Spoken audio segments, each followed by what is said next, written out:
Là, tout le monde, j'espère que vous allez bien. Moi, ça va. On entend un peu la voiture, je crois. Je vais reprendre.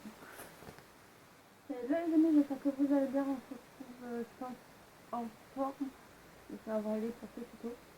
On se retrouve pour la Saint-Valentin. Donc, il y a un tuto qui est sorti. Je vous mettrai dans le i. Donc, c'est pour acheter en fait, ces reports-là en fait, pour les débutants. Qui est tout simple à faire. Donc, je vous mets là. Là, on se retrouve pour un tuto filmo.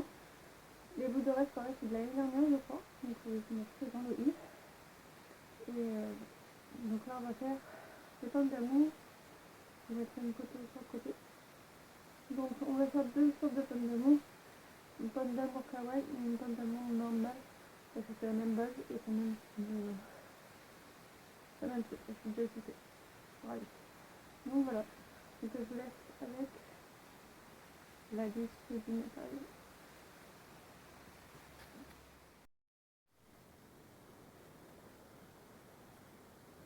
On se retrouve pour le matériel. Donc il vous faudra de la pâte bleu menthe, de la pâte or. Si vous n'avez pas, vous pouvez prendre de la pâte jaune. De la pâte dorée, si vous n'avez pas, vous pouvez prendre de la pâte gris. De la pâte rouge et de la pâte blanche. Donc 2 bâtons, 3 parce qu'il ne faudra pour les deux petits. Des clous, de la fimo liquide, de la pastel et encore un bâton. Donc on va passer au tuto. Donc vous voyez mes mains très... Voilà. Donc en fait je vais commencer à faire tout ce qui est... comment on appelle ça, de ce que je vais mettre par au-dessus au fait de la décoration. Donc je vais faire des boudins. Donc j'ai commencé avec le gris et je vais faire avec le menthe et l'or. Donc la même chose en fait. Je vais juste faire tout fin parce qu'il faudra que ce soit fin vu que c'est petit. Donc voilà, je vais les mettre de côté.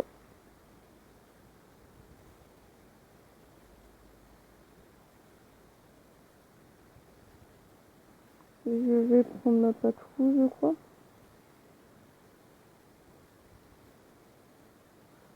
Je sais pas pourquoi j'ai fait ça.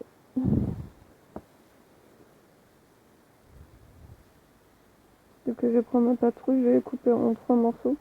Donc ça va être la taille au fait de mes pommes. Je vais les mettre en boule et je vais juste affiner un peu. Et je vais appuyer. Je sais pas comment vous dire faire. Vous voyez, je l'affine un peu, je roule un peu et après j'appuie au fait pour que ça se mette en forme. Et après je vais planter mes bâtons dedans, donc ça remet ça se forme tout seul de toute façon quand vous plantez les bâtons dedans.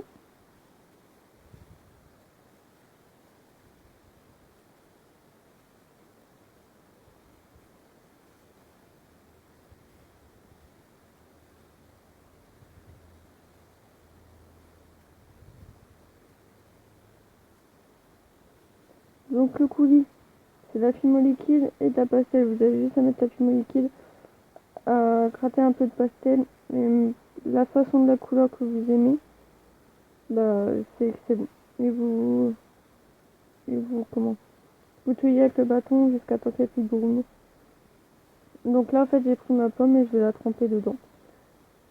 Comme si c'était du caramel, au fait je la tourne. Bref, voilà. Donc je vais faire ça pour les 3. Voilà. Donc il y aura une première cuisson. La première cuisson c'est les 3. Plus les bâtons en fait que j'ai mis là-bas pour faire les trucs au-dessus. Bref. Et je vais mettre les clous là. Tout simplement parce que quand ça va cuire, en fait ça va être dedans. Ça va être collé comme ça. Et on sera tranquille. Donc aidez-vous d'une par un, aidez-vous de ce que vous avez au fait pour mettre dedans pour éviter de toucher à la pâte la cuisson. Donc au four à 130 ou à 130 pendant 30 minutes ou 20, ça dépend des fours, ou même 120. Et je vous conseille pour une première cuisson de faire 100... Pourquoi 120? Oui, 120 pendant 20 minutes. Ça évite qu'à craindre pour la deuxième cuisson après. Donc en fait, je prends la plus grosse des pommes. Donc ça sera pour faire un pendentif. De toute façon, je crois que j'ai fait. Et j'ai enlevé le bâton et je suis venue étaler de la pâte blanche. Pourquoi hein? Pour faire une sorte de colis de bleu. Ah, le colis de chocolat blanc. Je bégaye aujourd'hui. Donc voilà. Donc avec mon capelle de précision que j'ai oublié d'avoir dans la liste de matériel, je vais faire une sorte de tâche. On va dire ça comme ça. Et je vais affiner au fait le bout. D'ailleurs j'ai mis du rouge sans faire attention, j'ai même pas fait gaffe. Mais vu que j'ai mis dans le sens, je crois que ça s'est pas vu.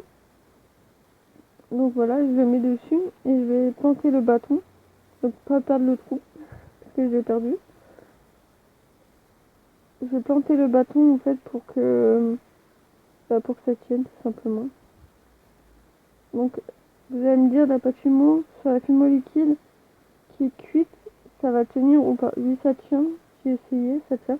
Et si ça tient pas, vous remettez de la fumeau liquide dessus avec un pinceau et vous collez. Ça va servir au fil de colle.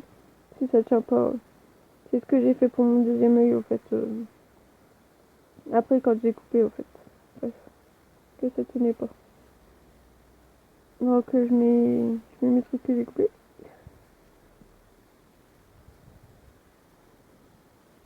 Donc ça fait comme du sucre. Je sais pas comment vous expliquer ça. Comme du sucre, comme des pépites. Et en fait j'ai imposé ça au fait aléatoire au fait. Tout simplement. Que quand on les pose aléatoirement en fait.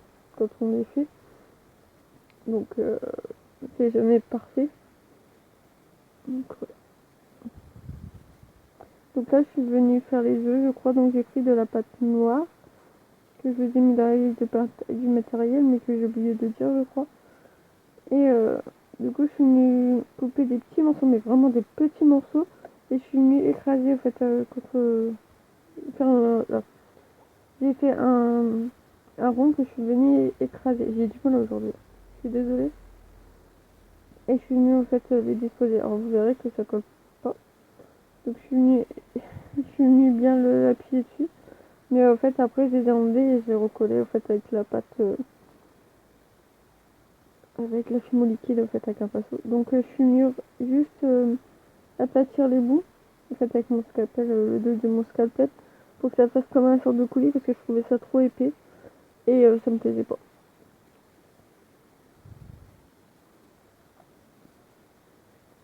Donc là je suis venue prendre du blanc et avec le blanc en fait je suis venue les déposer dans le creux de l'œil. Et quand j'ai vu que ça tenait pas, bah là en fait je les ai coupés et je les ai recollés juste après. Et vous avez vu comment j'avais fait en fait de toute façon. Voilà, c'est ça que je disais. Donc voilà, votre pomme est terminée, vous pouvez y rajouter une bouche si vous voulez. Mais elle va repartir en cuisson.